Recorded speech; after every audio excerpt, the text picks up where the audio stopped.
చిన్నతనంలో అమాయకంగా నీ చేతికిచ్చిన ఉంగరం ఇప్పుడు చెవులు పిండి మరీ పుచ్చుకున్నాను. అరే ఏ క్యా బాత్, ఇక్కడ యాస్మిన్, ఇక్కడ యాస్మిన్. క్యారా మీ బీపీ రోషనారా? ఏ క్యా రే, మోసం, పచ్చి మోసం. ఉంగరం ఇమ్మన్నప్పుడు ఇవ్వడానికి చేబదులు కాదు, పెండ్లి చేసుకున్నాం ప్యారా, పెండ్లి. అరే ఏ క్యా బాత్, ఉంగరం, ఉంగరం. అరే ఉంగరం, ఉంగరం, ఉంగరం.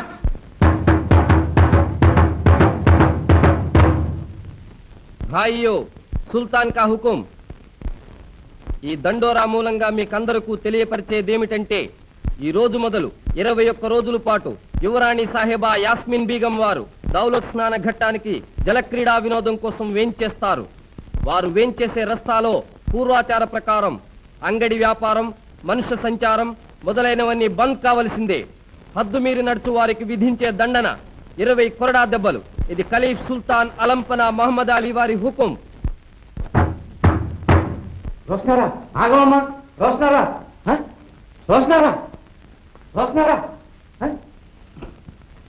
ఈ ఆలోచనలన్నీ అతని మీద పెట్టుకుని ఇలా బుర్ర పాటు చేసుకుంటే ఏం లాభం చెప్పమ్మా? అయ్యో అయ్యో, 3 రోజుల్లోనే ఎటువంటి దానికి ఎలా అయిపోయావు తల్లి? ఏం చేయమంటావు, ఆయన మరపు రాకుండా ఉన్నారు. ఏదో విధంగా నేను ఆయన్ని పెండాడే ఉపాయం చెబుదు. ఆ రాజకుమారు మీద ఉన్న ఆశ సైతాన్ లాగా పట్టుకుని అతను పీడిస్తూ ఉంది. ముందు మనం ఆ సైతాన్ని వదలగొడితే గానీ లాభం లేదు. అన్నట్టు మీ నాన్న కూడా ఒక మంత్రికుడేగా? అవును. అయితే అంజన వేసి అతను మనస్సు మార్చమంటావా? నేను తలసుకున్నానంటే చిటికిలో మంత్రి గారు అబ్బాయిని కుక్క పిల్లని చేసి మీ గుమ్మంలో కట్టేస్తాను. ఏమనుకున్నావు? కుక్కని చేస్తే ఎక్కే గుమ్ము, దిగే గుమ్ము, దిగే గుమ్ము, ఎక్కే గుమ్ము, ఏ ఇంటికి చెందదు. మన గుమ్మంలోనే కట్టేద్దాం. సరిగాని ఒక మాట అతను తీసుకురాగలవా? ఓ చిటికిలో వెళ్ళు, తర్వాత సంగతి నేను చూసుకుంటాను.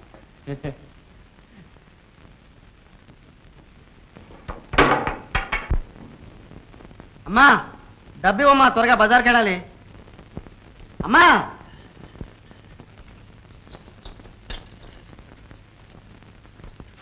జాగ్రత్తగా వెళ్ళు. ఈ రోజు రాజకుమారి స్నానఘట్టానికి వెళ్లే రోజు. దండోర వినిపించగానే వీధిలో ఎవ్వరూ నడవకూడదట. ఎందుకమ్మా దండోరా? ఎవరిన చూస్తే రాజకుమారిని కొరుకు తినేస్తారనా? అది కాదు నాయనా, సుల్తాన్ గారి కూతురు, కాబోయే మహారాణి. ఆవిడకేసి సామాన్య ప్రజ కన్నెత్తి చూడడానికి వీలా? అదేమిటమ్మా, రాజు పేద అనే తారతమ్యం లేకుండా అందరూ ఆ చందమామ కేసు చూసి ఆనందిస్తూ ఉంటే ఈ రాజకుమారి ఎంత, ఆవిడ హోదా ఎంత, ఆవిడ అందం ఎంత? పెద్దింటి గొడవలు మనకెందుకు నాయనా, నీ పని చూసుకునిరా. సరే వెళ్ళేస్తానమ్మా.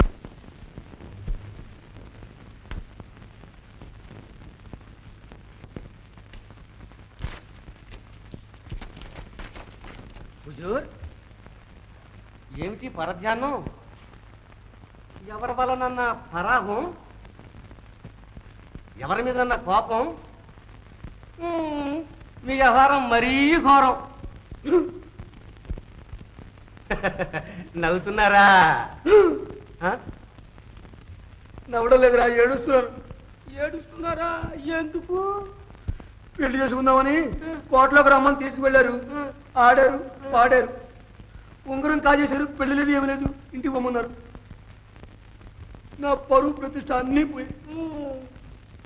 ఏమన్నా ఉంచేగా పోవటానికి? అయినా నన్ను తీసుకెళ్ళండి, నేను వస్తానంటే నన్ను తీసుకెళ్లారు.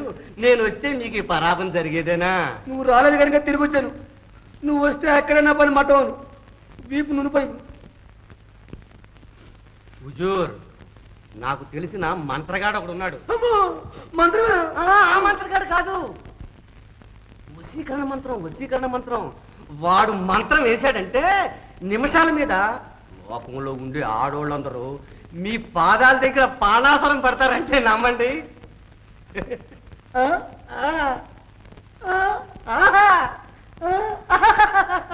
మీరు ఇక్కడే ఉండండి, నేను ఇప్పుడే తీసుకొస్తాను. అరే ఏ క్యా బాత్, నేను వస్తాను.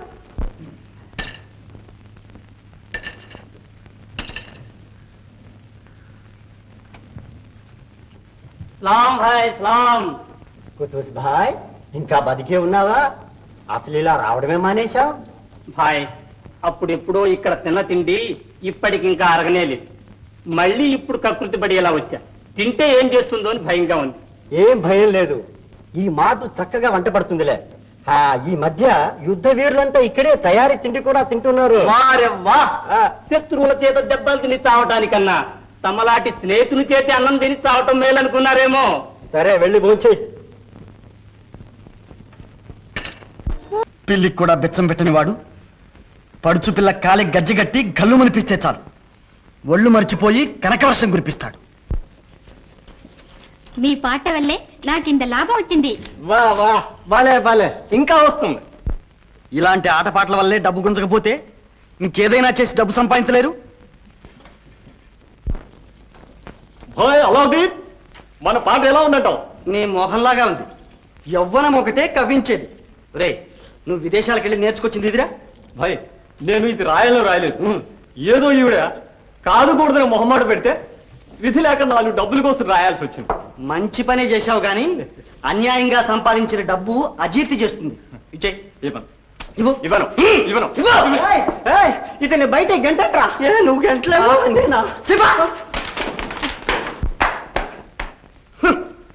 ఎందుకు పనికిరాని వెధవలంతా చేరారు ఇక్కడ. ఏమిట్రా? ఏ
వస్తాడు. నువ్వు ఇక్కడికి వచ్చి ఇంత అల్లరి చేస్తున్నావే. రాజ్కుమార్కి స్నానం కట్టడానికి వెళ్తుందట, వీధిలో ఎవరు ఉండకూడదట. అక్కడికి వెళ్ళి చూపించి నీ గొప్పతనం. ఏ రాజకుమార్తె అయితే ఆకాశం నుంచి దిగొచ్చిందా? చూడు మన తడక.